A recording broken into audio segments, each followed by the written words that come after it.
Hey everyone, so I'm doing a new type of video. Instead of doing my talk show format, for this I just want to do a more straightforward lore-based video on my homebrew D&D world Loxos. I've been running the same campaign for almost 12 years with my friends now, and it's set in the world of Loxos. I sometimes post our sessions on the channel. We started the campaign long before I began posting our sessions, so there's a lot of background there that I've done my best to explain as we play our sessions. However, there's a lot that's missing, and a lot of things that are just out of context. It took me about 6 months to develop the world of Loxos before inviting anyone to play, and I'd be a liar if I said that it's a fully thought out place, full of rich history and vibrant detail about every place, race, and culture. Truth is, by the time I invited my first two players, my son and brother, to play the campaign I had taken 6 months to create, I had merely made Loxos manageable enough to play in, focusing the majority of the world's lore on the starting continent of Siren. Eventually, I would add 4 more players to my roster of 2, and they would become the Inglorious Few. I would one day like to do a series of videos recounting every member of the Glorious Few who have come and gone, and retell the lore up to where we are now in today's sessions. If you at home who are joining me for this lore video are enjoying it enough that you'd like to learn more about the campaign, then let me know down in the comments, and while you're here, please give the video a like, share it around to other D&D enthusiasts, and thank you for doing so. I really do appreciate it.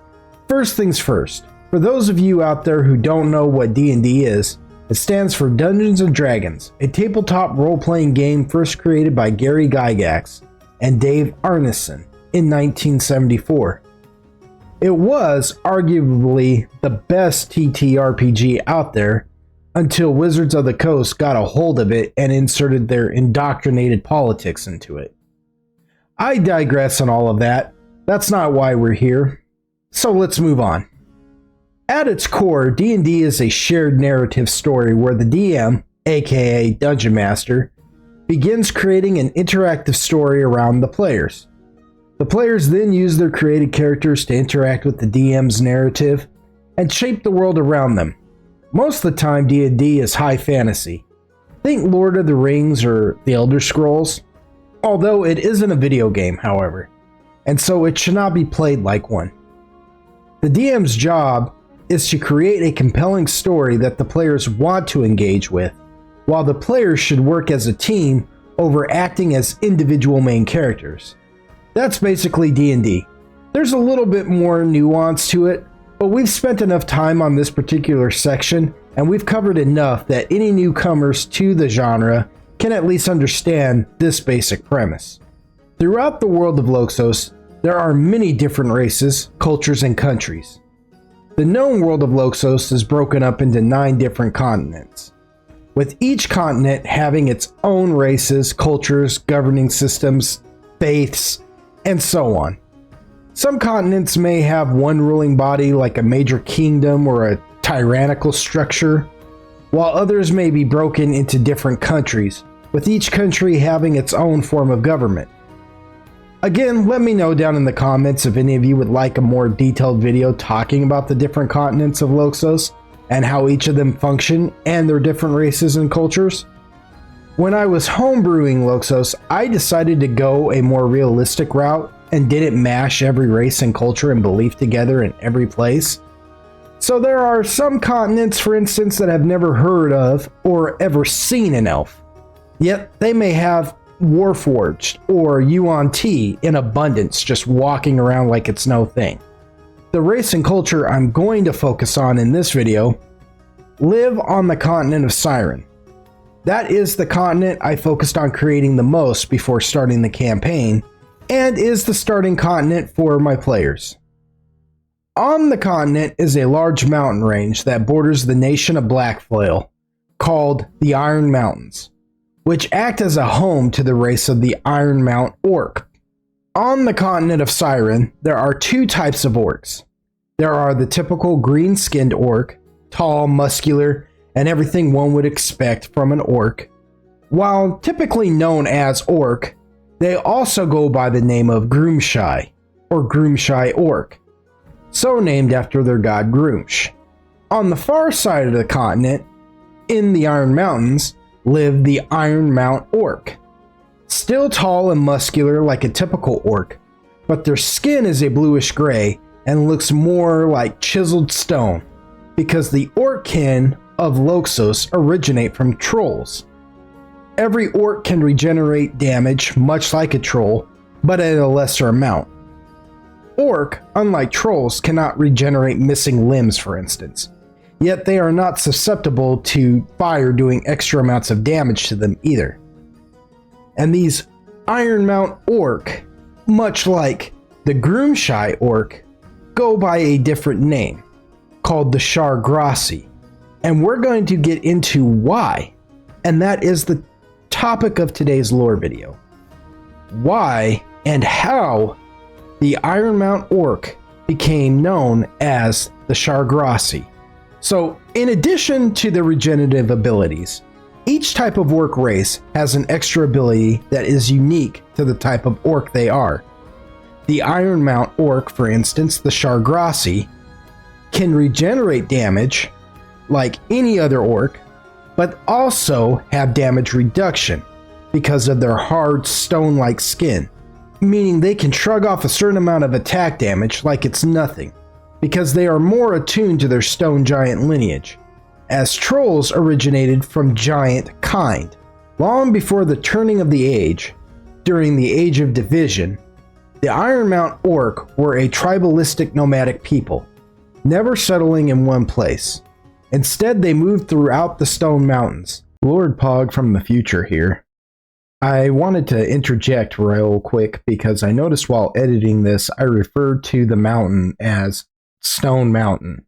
While yes, there is a mountain range in Siren that is called the Stone Mountains, I'm actually talking about the Iron Mountains, and so I don't know how often I actually made this mistake. Now, not to be confused, there will be places that do have the name Stone in them that do sit in the Iron Mountain range, but for all intents and purposes, when I am referring to the Shargraasi, or the Iron Mountain orc as they are known, I am talking about the Iron Mountains, not the Stone Mountains. Sorry to be so confusing. I hope this helps clarify things a little bit. And again, I don't know how many times I made this mistake of referring to the Stone Mountains and not the Iron Mountains.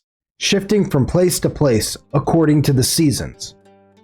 For a long time, they were considered a savage and warrior-like peoples. Often, Iron Mount orc were hostile towards outsiders, which got them the reputation of being known as savages. In truth, they were very distrusting of outsiders, but their culture went beyond just simple savagery. Their nomadic ways wasn't just aimless wandering either, but a well thought out process. In times of heavy snows or chilling winds and rains, the Iron Mount orc knew every cave system that they could traverse, taking care not to delve too deeply into the mountains, lest they run into worse denizens. They could travel these shallow pathways through the Iron Mountains, not coming out into the open world until the weather was more favorable. In addition, every place within the Iron Mountains, good for food, water, and rest, is known to them. An elder Iron Mount orc remembers every place that's ideal for sustenance, even if they have only been there once, because there are so many spots they can find within the Iron Mountains that are beneficial. They plot out their nomadic journey for that year, taking note of how plentiful each location is while they are there, and if one is becoming sparse, they will recall their knowledge of another place, then plot their course for that spot on the next year's journey, giving the spot that they're at that is becoming sparse time to replenish for when, if ever, they come back. They can typically recall every place they have ever been, even if they have been there once. To call them a warrior-like people is a fair assertion though, as the Ironmount Orc are expert smiths, capable of forging stone like iron and crafting weaponry just as every bit as honed as steel out of said stone. They also favored, in their nomadic days, a place known as the Dead Stone Forest, a hidden forest within the Iron Mountains, where the trees grow directly out of the stone of the mountain, and as a result, grow no leaves or fruit, giving them the appearance of being dead, but are actually very much alive. With stone and tree fusing into a symbiotic-like structure, the wood is much harder than some metals, and are good for shields and ranged weapons. Known as Ironwood, the Iron Mountains are one of the few places in all of Loxos where ironwood can be harvested. Yet harvesting it can be a challenge, as ironwood trees are incredibly sturdy, with their roots entwining within the stone they grow from, taking their sustenance from the minerals found in the stone instead of fresh soil like most trees and plants do. This creates a wooden bark as hard as stone and wood much the same. Trying to cut down an ironwood tree often results in demolishing the tree as a whole, splintering it till it shatters, making it unusable. The Iron Mountain Orc, however, have perfected a method in which they harvest wood from ironwood trees, a system which they keep secret and would rather die than tell. What is known is that they somehow can harvest the wood without cutting down the whole tree, leaving it to heal and replenish for a future harvesting of the ironwood again. Because Loxos isn't so much as broken up into centuries or eras, but instead is measured solely in ages, it's unknown for how many ages the Iron Mountain Orc have existed in the Iron Mountains by most of the general population. And that's mainly because the large portions of Loxos' ages are known as the Forgotten Ages. If you at home would be interested in a more detailed video about how Loxos functions as a whole, the ages, the seasons, the different colors of the moon and such, and all the other more scientific stuff that is more fantasy than science, let me know down in the comments, because I'd be more than happy to talk more in depth about this. For now though, it's easier to say that the Iron Mountain Orc have lived in the Iron Mountains since ages past. As far back as anyone can remember, they have called the Iron Mountains home, living as a mystery in the citizens of Blackfell's minds, and a peril to any who should encounter them while traveling through the Iron Mountains. It wouldn't be until the tail end of the Age of Division, during what is known as the Turning of the Age, that life for the Iron Mountain Orc would change. Chance encounter with one of the Inglorious Few, a Kenku named Tak, set things in motion that would change the face of the continent forever, not just for the Iron Mountain Orc. Kenku on Loxos are a small race of bird, like people. Standing at 4 to 4.5 feet tall, they can vary in the types of birds they represent, but the most common Kenku looks like a crow. As a bit of context here, I don't play the newest edition of D&D, which is 5th edition. My players and I play 3.5 edition, and in that edition, Kenku can speak instead of only being able to mimic, like in later editions. I say this all because the lore for Kenku on Loxos is different even from the set of rules in the editions. Tak was an Owl Kenku monk, not native to the continent of Siren. The player, a buddy of mine, played Tak, more of a pacifist, which I always found impressive how he'd find ways of ending conflicts with peaceful resolution over just being a murder hobo. It was one such encounter between Tak and the Iron Mountain Orc Chief Kurok that changed the Iron Mountain Orc's way of life forever. Tak had broken away from the rest of the party in order to chase down another party member, Yoshi Lorethian. For those of you more savvy viewers and or listeners out there, the name Lorethian might sound familiar, and yes, she is Coralon Lorethian's daughter. But that's another story and shall be told another time. For now, what's important to know is that Yoshi had turned into an air elemental and let its nature overrun her mind, flying off to the Iron Mountains without a trace, leaving her companion Tala behind. Tala, a grove guardian, which is an animal that is part wolf, part plant, beseeched Tak to help her track Yoshi down. Their journey brought them to the Dead Stone Forest, and a chance encounter with the Iron Mount Orc and their chieftain, Shargraasi. Tala, having lived amongst elves her whole life, instantly opted to take the warband down.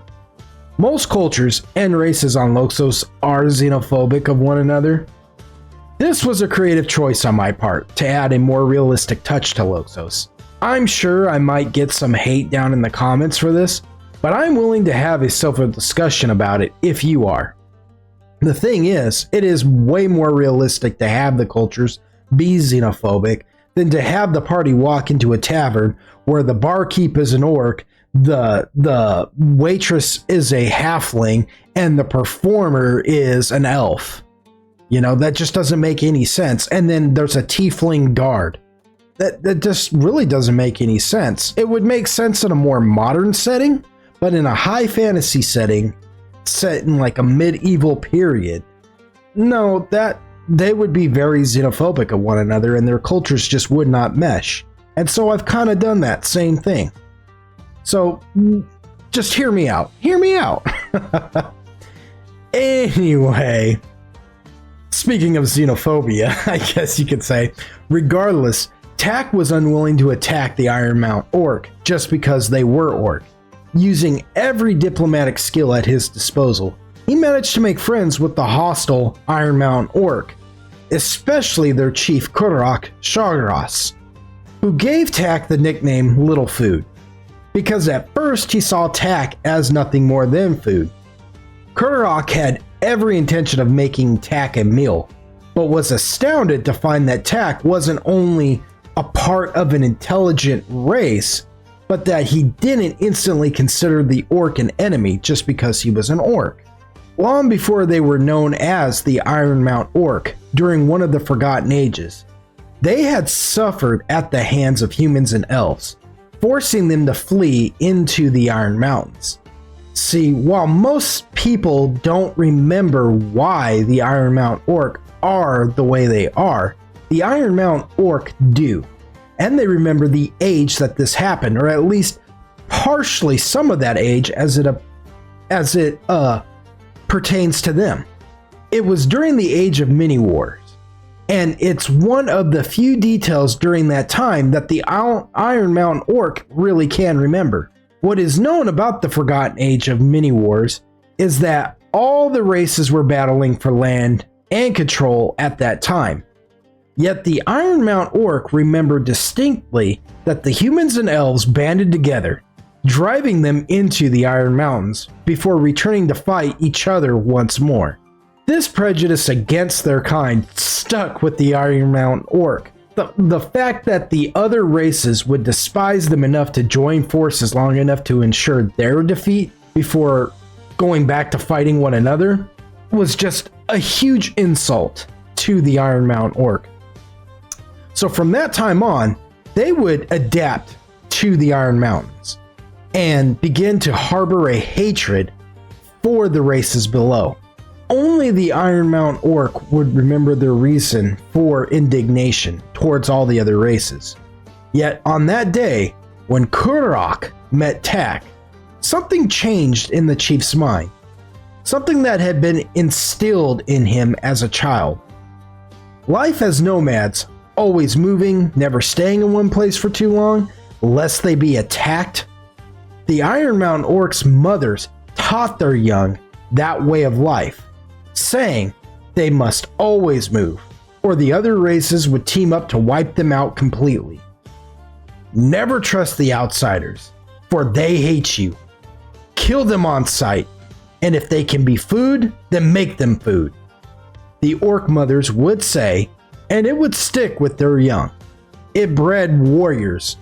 When Shargraasi saw that Tak didn't hate him for being an orc, that he was what Kudarok would consider small and weak, yet Tak showed no fear and insisted on knowing Kudarok and his people's ways.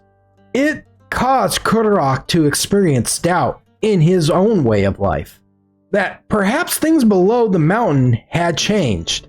So on that day, he and Tak formed a lasting friendship, with Tak learning his ways and he learning about Tak, much to the chagrin of Tala, who had believed that things would end in a bloodbath, let's be fair. After helping Tak and Tala find their way to the entrance of the underworld in the mountain, the underworld being my homebrewed version of the Underdark, Kudarok would return to his people to tell them what he had discovered.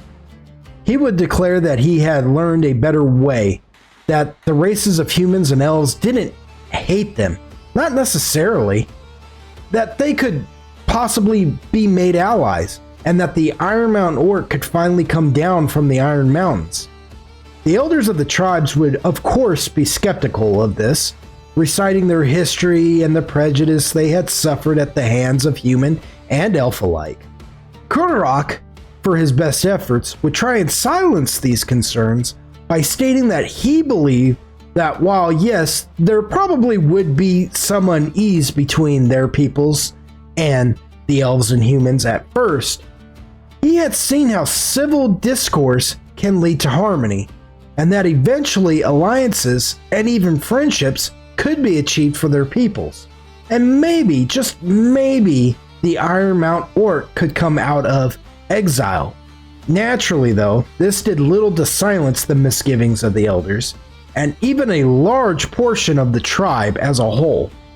To battle this outcry, Kudarok would go as far as to point out that they as a people have never tried to reach out to the outsiders. After all this time, they had never attempted to see whether they were still hated. Instead, they attacked and slaughtered everything and everyone they came across. That their isolation was a bane of their own doing, but it didn't have to be that way anymore. Over time, Kudarok's ideas would reach the hearts of the Iron Mount Orc, with only a few dissenters still amongst them. Yet even those who disagreed with this new ideology of peace would still follow Kudarok as a show of loyalty not only to their chieftain but to their people. Kudarok had become a man of belief, a man of principles and ideas. And I should point out also that when I call him a man, I don't mean that he became more human. I often use the word man not as a signal for a particular race, but as a term for their gender. As the Age of Division began to wind down and the turning of the age began to pass, Kudarok would take a routine of orc warriors down the mountain into the capital city of Blackflail, also aptly named Blackflail. In those days, just before the end of the Age of Division, gods ruled the different kingdoms of Siren's continent. The kingdom of Blackflail was ruled over by the god Hextor, who did not receive the Iron Mount Orc kindly. Hextor had never been known as a kind god, and his prejudices, they were spawned more out of cruelty than anything else. He didn't necessarily have a reason for it. He just looked at some things as inferior, and as such treated him like that. Kudarok and his men ended up having to fight for their lives that day when they held audience with Hextor. A fight that saw Kudarok lose all his brothers in arms. Hextor showed them how futile a fight with a god is, as he slew each of them, leaving only Kudarok to escape. And he escaped only because his fellow orc brethren sacrificed their lives to protect their chieftain. A sacrifice Kudarok held in shame, a shame he brought back up to the Iron Mountain and to his tribe. Fury now burned in Kudarok. He had trusted in the decency of other races, and not only had they showed him that they were still vile and bigoted, but that the god they worshipped was just as equally malicious. Rage consumed him now. His heart, which he had opened, was now broken, shattered into millions of pieces, with no hope of ever being repaired. Littlefoot, his friend, had been an anomaly, a kind and gentle soul in a sea of filth. Yes, humans and elves were nothing but filth. Refuse, born of the backsides of beasts, meant to be trampled on, then walked for miles till they smeared from the bottoms of their feet. Hatred flowed through Kurok's veins, replacing all else. No longer did he have blood or need of breath. No, his hate would sustain him. It would replace where his heart had been and pump his fury into his essence, filling it until it spilled out of him, vomiting down the mountain and into the rest of Blackfell, covering it in all his suffering, in all his anguish, in all his rage, smothering it until he set it ablaze and watched it burn to nothing but ashes. The Ironmount Orc would spend the blue and white moon cycles when the weather is cold and the rain stings like frost, when snow blankets the ground and life dies to make way for new.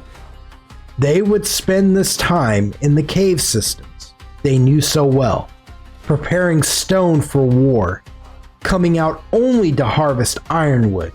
Never before had the Ironmount Orc made such weapons, forging entire armories and weapons for siege, weapons meant for war and death. Their purpose was clear. They would make the races below the mountain pay for all the injustices they had suffered at their hands. On the first day of the yellow moon, when the weather has become warmer, but not quite hot yet, when new life begins to spring up in nature and the rain washes away all of the death, the Ironmount Orc plunged down from the mountain into the capital city of Blackfell, making the first day of new life a day of death. It is said that Hextra rose to stand against the onslaught, but was repelled for unknown reasons. Even so, the Ironmount Orc were unable to completely take the capital that day. Yet their presence was felt, as the casualties of the capital's people were counted in the thousands. Even the proxy ruler of Blackfell, who were primarily used as sort of figureheads for their ruler god, acting kind of as like the mouth of their leader, their god leader, if you will. On that day, the proxy, as they were often called, one Bacchus Deathsworn, was struck down by none other than Kurok himself. And although they couldn't take the capital, the damage had been done, and the Ironmount Orc returned to the mountain. This was the first day of what is now known as the Iron War, a brutal conflict that would last 3 years and be the precursor to the Brotherhood War. The Brotherhood War, although a war that lasted only 1 year, it would change the continent for good. But that is another story, and shall be told another time. In retaliation, Knights of Blackfell, along with Blackguard and fighters, would be sent into the Iron Mountain. Their mission: find and eliminate the Ironmount Orc once and for all. With an army the size of an invading force capable of laying siege to a fully fledged city, the Blackfell army stormed the mountain, laying waste to everything in its path. Yet for all their devastation, they could not locate the Ironmount Orc. Not one hair of their tribe could be found, almost as if this is what they had anticipated to begin with. For 2 cycles of the Yellow Moon, the Blackfell army marched through the Iron Mountains, searching high and low for their enemy. Then, when they had ventured deep enough, their supplies almost exhausted, and their men fatigued from the hard travel and harsh climates of the Iron Mountains, Kudarak chose to strike, attacking them with ballistas made from iron wood and ammo of stone and wood. The Iron Mount Orc knew their mountain. It was their mountain. Every path, every cave system, they had hidden within the mountain itself, using these hidden paths to observe the army, watching and waiting for the perfect time to strike, anticipating that perfect moment. In one fell swoop, the Iron Mount Orc, under the command of their chieftain, Kudarak Shargraasi, defeated over half of Black Fell's fighting force, crippling not only that invading army, but the army of the entire kingdom as a whole. Those who survive still talk about it to this day.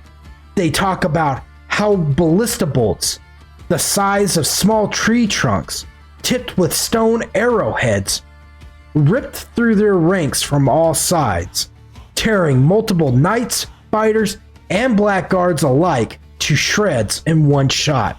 How the orc charged out of nowhere, as if the Iron Mountains herself was giving birth to them. They appeared in their ranks, taking limbs and heads by the hundreds. It was as if they were demons, born out of the plane of abyss itself.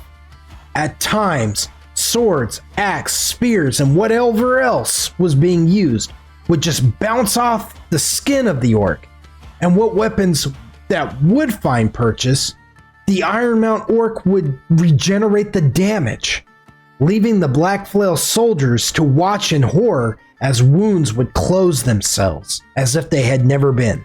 With such a devastating loss, Black Flail was left without half of its entire fighting force, leaving them open to far more frequent and brutal attacks from the Iron Mount Orc. The tide of war was on the Orcs' side, as they had become more and more emboldened with each victory. Hextor had to draw the majority of what was left of his army back to the capital to defend it, leaving only sparse legions to defend the lands of Black Flail in its entirety, resulting in more victories for Kudarak, who eventually began setting up base camps off the Iron Mountain and in the lands of Black Flail itself. Now, the lore behind the Iron War in its entirety is a video in of itself, which I would gladly do, but there is a lot of nuance here.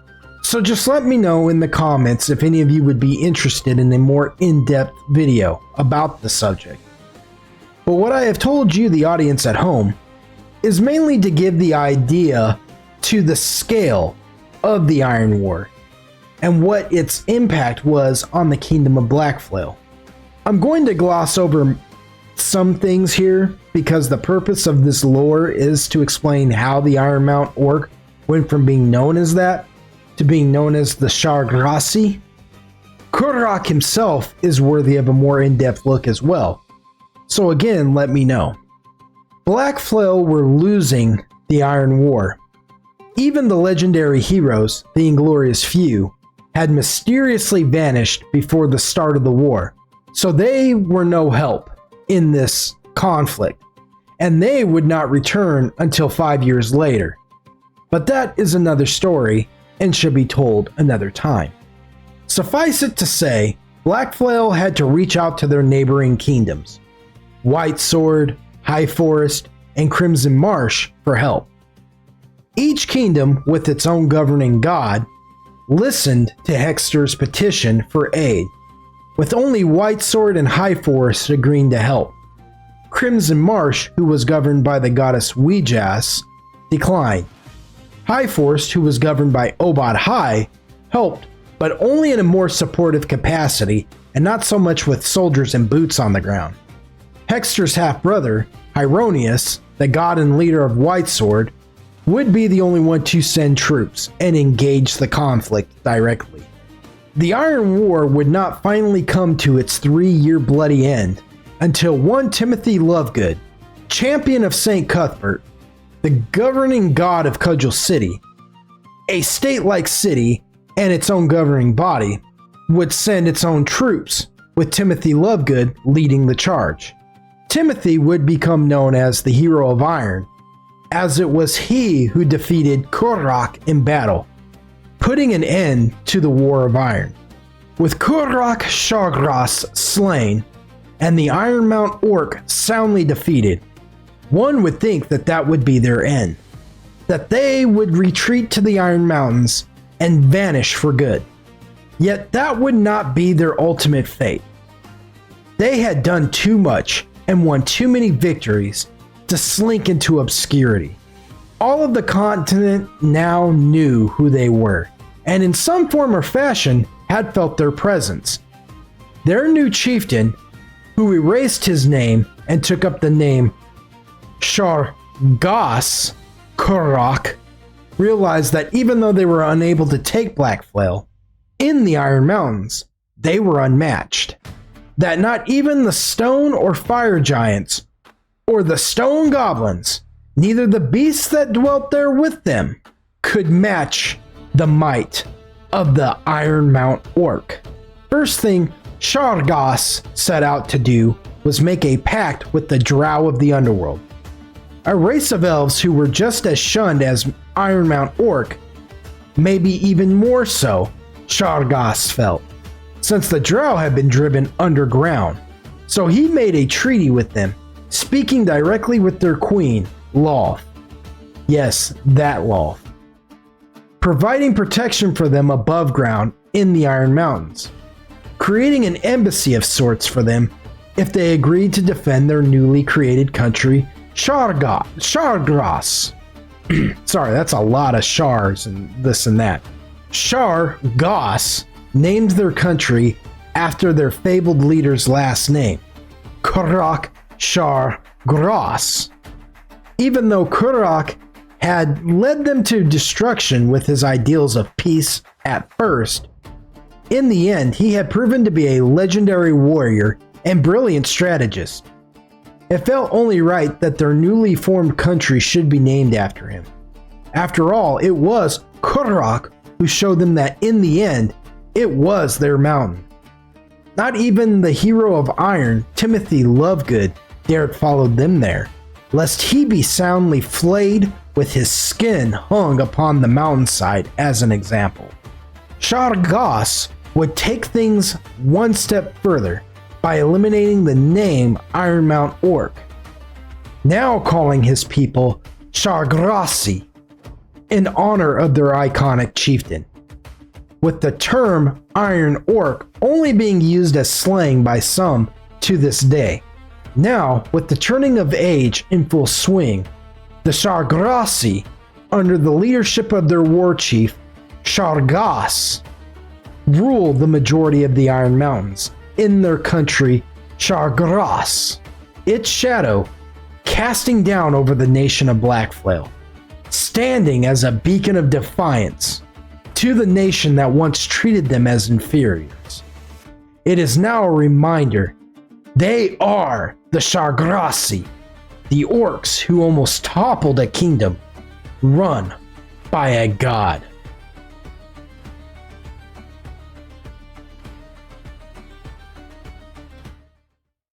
Thanks to everyone who made it through the whole video to the end. I wanted this video and its structure to be feel more intimate, so I'm sorry if there's a lot of mistakes in this video. I really tried hard to not be so confusing and whatnot, but I really appreciate you sticking with me to this very end. You can't know how much that means to me. I know this was kind of long, and it isn't structured like the usual videos. So thank you again, one more time, thank you for joining me and supporting me while I try to do something new. I really would love to start doing these longer lore videos based on my D&D Homebrewed world of Loxos. So let me know down in the comments if you want to see more of these. It would really help me out and let me know which direction I can go. Also, I'm currently working on bringing back my Elder Scrolls show that I was doing. It's a show that I was putting on like a syndicated show, but it's set in the world of Elder Scrolls. it's the funniest thing. It's really the reason why I started this channel in the first place, was to do this show. And then for reasons that were out of my control, I had to stop doing it. But I'd really like to bring it back now and continue the story. But getting all the mods figured out, along with getting it as consistent as I possibly can before I had to quit, that's kind of taken me a while. So sorry that I haven't done anything with this channel in a while as a result of that. If you're interested in listening to season 3 of our campaign, Adventures in Loxos, I'll leave a link for it in the description, along with seasons 1 and 2. But be warned, they aren't as polished as what we're doing now. And it just kind of picks up in the middle of everything going on. So there's no context for episode 1, season 1. You just, boom, plopped right down into the adventure, and you're just kind of like, wait, who's that and why are they doing this? So you'll have to forgive me. Again, I'll probably end up doing lore videos talking about the Inglorious Few and where they come from and just all their adventures leading up to where we are now within the campaign. I'll also leave links to the Elder Scrolls show that I'm doing, plus the video that explains why I had to stop for a while. With that all said, please don't forget to like, share, and subscribe. But more importantly, remember, from my very heart and soul, I love all of you. Thank you for joining me on this, and y'all come back now. Stay golden.